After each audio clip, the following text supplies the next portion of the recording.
안녕하세요, 섭입니다. 가죽공예를 하다 보면 내가 만든 것을 내가 사용하는 경우도 있지만 그것을 선물하는 경우들이 더 많은 것 같아요. 뭐 예를 들자면 부모님이 될 수도 있고 아니면 자녀, 뭐 친구, 뭐 직장 동료, 그 외에 수많은 소중한 인연한테 선물하는 그 즐거움은 말로 표현할 수가 없습니다. 그런데 그렇게 선물하는 것뿐만이 아니라 내가 만든 것을 판매하는 경우도 생기게 되죠. 그리고 가죽공예를 처음부터 수익을 창출하기 위해서 접근해서 시작하시는 경우들도 꽤나 많습니다. 저도 마찬가지라고 보시면 돼요. 제가 회사를 다니다가 그만두고 이 스튜디오를 운영하는 것도 수익을 창출하기 위해서 가죽공예를 하고 있는 거죠. 그런데 이렇게 됐을 때 정말 고민되는 포인트가 있습니다. 가격 책정을 어떻게 해야 될 것인가, 어느 정도 가격으로 책정을 해야 될 것인가가 정말 고민되는 포인트예요. 여기에 대해서는 고민 안 해본 사람이 없을 거예요. 어느 누구나 고민을 하고 거기에 대한 정답을 찾지 못한 채 갈팡질팡을 하게 됩니다. 왜냐면 이 가격이 정말 천차만별이에요. 뭐 예를 들어서 저희가 주변에 카페나 이런 데 가보면은 커피 가격은 어느 정도 선에서 비슷비슷합니다. 네, 아메리카노를 예를 들어보면은 저기 가나 저기 가나 저기 가나 뭐 조금 차이는 있을 수 있지만 어느 정도 선에서 비슷한 그 범위가 있어요. 그러면 내가 이것을 기준으로 평균 값을 잡으면 되거든요. 그런데 가죽 제품 같은 경우는 그 범위가 너무 달라요.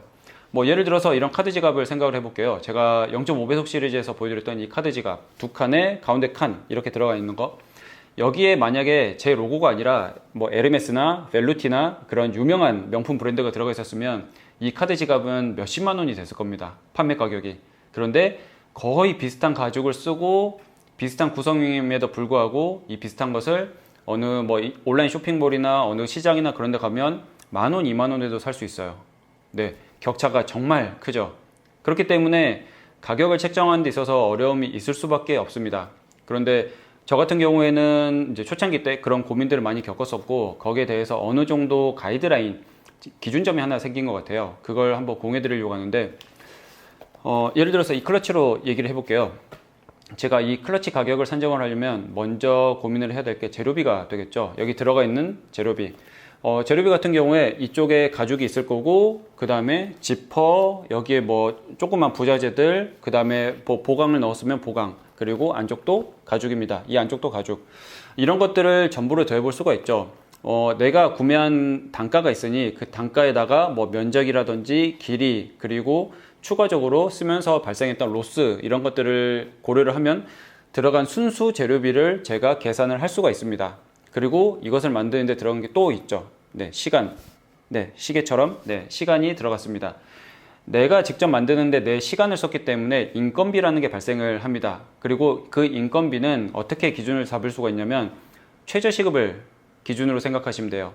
1시간당 최저시급 있잖아요. 지금 우리나라가 한 만 원 정도 되죠. 만 원 조금 안 되는 걸로 알고 있는데, 어찌됐든 1시간당 만 원을 기준으로 내가 이것을 만드는데 6시간이 걸렸다라고 하면은 1시간 뭐 6시간 만 원 곱하기 6시간에서 6만 원이 기준이 되는 겁니다. 예를 들어서. 그리고 이것을 만드는데 재료비가 뭐 5만 원이 들었다라고 하면은 6만 원 더하기 5만 원 해서 11만 원이 기준점이 되는 겁니다. 가격으로 바로 결정이 되는 게 아니고요, 기준점이 되는 거예요. 그렇기 때문에 이 기준점을 생각을 해보고 내가 여기서 조금 손해를 보고 팔지 아니면 조금 더 더해서 팔지를 고민을 해보시면 됩니다. 사람들은 다 똑같아요. 저도 마찬가지고, 제가 이 클러치를 만들고 나서 뭐 아까 얘기했던 것처럼 한 11만 원 정도 된다라고 생각을 하면은 누군가가 200만 원에 내가 이거 사갈게요 라고 하면은 200만 원 감사합니다 하고 바로 팔겠죠. 그런데 어느 누군가가 2만 원에 산다 그러면 그건 좀 아닌 것 같은데 라고 생각을 할 겁니다. 하지만 어찌됐든 내가 생각하고 있는 이 기준점이라는 게 있고, 내가 손해를 보고 그렇게 팔아야 되는 경우가 있을 수도 있고요. 어떤 때는 내 가치를 조금 더 많이 이렇게 생각을 해주고 프리미엄적이나 아니면 조금 더 높은 밸류를 생각해서 비싸게 사주는 사람들도 있을 거예요. 저희는 그것들이 숙제라고 보시면 돼요. 이 기준점이 있고, 이 기준점보다 내가 어떤 가치를 더해서 팔 수가 있을지에 대해서 고민을 해보셔야 됩니다.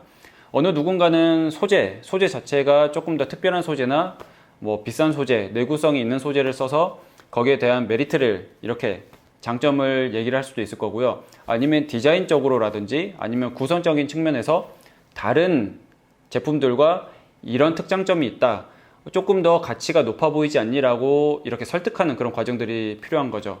아니면 그 외적으로 뭐 다른 요소들을 부각을 시킬 수도 있고요. 왜냐면 내가 이만큼 실력이 있다를 부각을 시켜서 이 11만 원보다 더 비싸게 책정을 해서 팔리게끔 만들 수가 있습니다.